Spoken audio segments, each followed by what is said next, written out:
Welcome to our Veterans Day Poppy project. Today we're going to do a one class period project, so about a 40-minute project, making little poppy flowers for Veterans Day. So there's a couple different options. Well, actually, before I get going with that, what you're going to need for this project is a thick beveled edge marker in black, watercolor paints, and obviously your watercolor container. And for this project, I have pre-printed some backgrounds. So all I did is I went online and printed out the Constitution, a distressed black and white flag, Pledge of Allegiance, another We the People. So I just kind of picked some patriotic backgrounds for our paper. I feel like I'm gonna do the We the People for mine. This one right here, I did on the flag. This one I did, oh, same one. So this is like fancy writing. All right, so the first thing you are going to do, I guess I should say you will need a pencil for a brief moment, is you are going to put your name and class code on the back. So since we're first grade, 1, and you are either B, G, or D, but depending on the year that you're watching this, it might be something completely different, who knows. So 1, in our case, B. Gonna flip it over. And we are going to use our chiseled permanent marker. So this is a black permanent marker. And when we get going with this, Mrs. Shortle is gonna turn on the vent fans because they stink. Step 1, you are going to do, now you can do 2 or 3 poppies. Ooh. Not 1. So I'm gonna spread them out. I'm gonna put 1 dot here,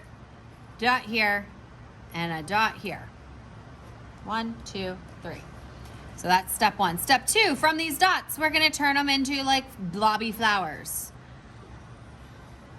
Petal, petal, petal, petal. They do not have to be perfect. So poppies are these really kind of like crinkly red flowers that are often used to represent Veterans Day. And we have Veterans Day coming up here shortly, so I thought this would be a good time to do this project so that we can have it in the halls for our assembly. Now I'm using the wide part of this marker, not the tip. I'm using the wide because we want this black to be really nice and dark. So step 1 is your dots. Step 2 is your petals. Step 3 is your stems. And I'm gonna take it all the way to the bottom of my paper. And they can be curved. They don't have to be perfectly straight.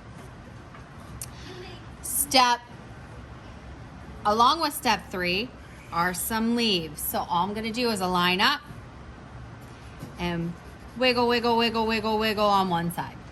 Now I could wiggle, wiggle, wiggle on the other side if I wanted. But notice that I'm coming kind of up high with them. Wiggle, wiggle, wiggle, wiggle, wiggle. I want it to be filled in.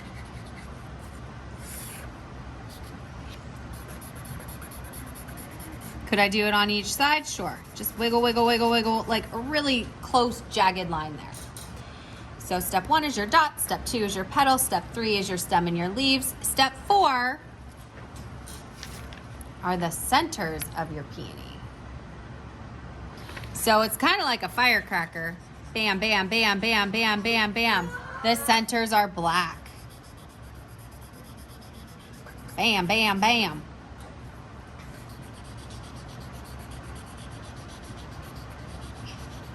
And I want those centers to be nice and black.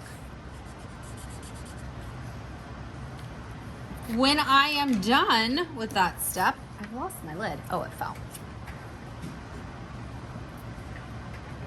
You are going to click this closed. Do you see this little space here? Oh my. If you have a hard time clicking it closed, bring it up to me. I will help you because this one was actually kind of difficult to close. When we are done with that, we are going to get a piece of scratch paper. Mr. Shartle forgot to get the messy mat, but I have like this white piece of paper here. I'm going to use this as my scratch paper, not a big deal. But you will put a scratch paper underneath. Really, you shouldn't make too much of a mess until the very end. But we will be using 2 colors today, and only 2 colors. The orange and the red. The orange and the red. The orange and the red. I'm going to wet my brush. I'm going to wake up my paints. And I'm going to start with my orange. I am going to dance this really quite a bit in this paint. Around and around and around. I really want to load my brush up. I am not digging it into the paint, but I am definitely wiggling it around and loading it up. And I'm going to put orange closer to the black. I could take some of it out if I wanted to. Now I'm going to really load my red up. And I am going to let this color bleed and mix. We want this to be nice and bright red. We don't want it to be like pink.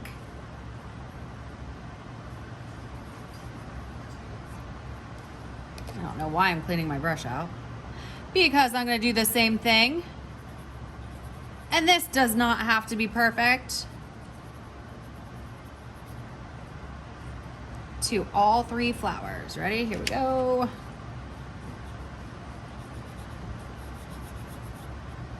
The trick to watercolor paint is water. So if you are having a hard time spreading your paint, add some water.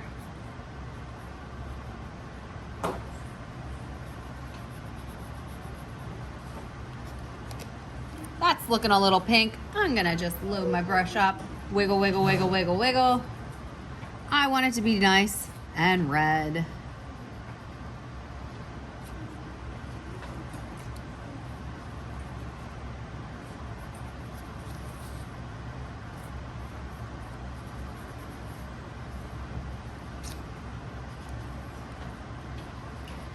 When you're done with this, the final step is going to be to put your brush away and raise your hand. And Mrs. Turtle is going to come visit you with a spray bottle full of watered down black paint to give it a little bit of like a weathered feel to it. Do you see these like black dots? It's crinkling the paper a little bit. It's making it look aged. So Shartle's going to come around and just do a little spray. Let's give it a little texture and make it look, like I said, aged. This is going to go on your scratch paper and be carried to the drying rack. So you should have something like this with a bunch of different backgrounds with all the same theme of poppies on it for display for Veterans Day.